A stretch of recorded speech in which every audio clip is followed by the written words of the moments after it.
இறை நேசத்தை பெறுவதற்கு அல்லாஹுடைய வலிமார்களின் அடக்கஸ்தலங்களுக்கு சென்று அவர்களோடு நாம் தொடர்பு வச்சிருக்கிறோம். இதை குஃபுர் என்பதாக சொல்லுகிறான், இதை ஷிர்க் என்பதாக சொல்லுகிறான், நம்மெல்லாம் முஷ்ரிக்குகள் என்று சொல்லுகிறான்.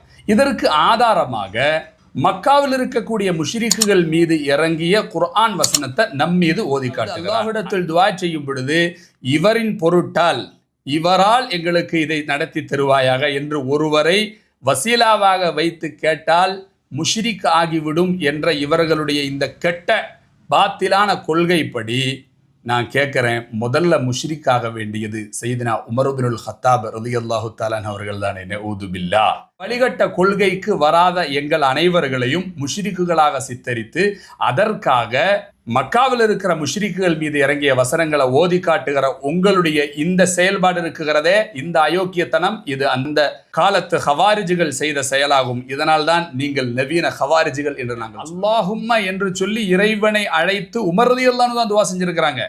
கொண்டு நாங்கள் வசீலாவாக வைத்து உன்னிடத்தில் துஆ செய்து மழையை பெற்றிருந்தோம். தற்பொழுது நாயகத்தின் சிறிய தந்தை அப்பாஸ் அவர்களை வசீலாவாக வைத்து உன்னிடத்தில் துஆ செய்கிறோம், மழை வேண்டும் என்று வேண்டினார்கள். ரொம்ப தெளிவான ஹதீஸ். முஷ்ரிக்குகள் அந்த சிலைகளை வணங்கியதின் காரணமாகத்தான் அவர்கள் முஷ்ரிக்குகள். அந்த வணங்கியதற்கு ஒரு சாக்கு தான் சொல்லி இருக்கிறாங்க. என்னண்டு அல்லாஹ்விடத்துல நெருக்கமாக்கிய சிலைகளை அவர்கள் வணங்கினார்கள்.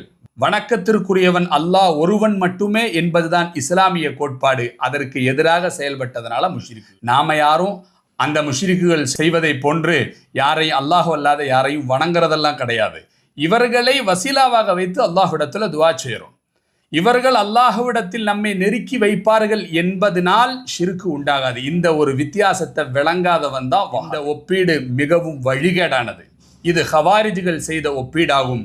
இது ஹவாரிஜுகள் செய்த அயோக்கியத்தனமான செயலாகும். இவங்களுக்கு பின்னாடி போனா படுகுழியில விழுந்து வழிகேடு தான் உண்டாகும். அல்லாஹ் தான் இந்த சமுதாயத்தை காப்பாற்றும்.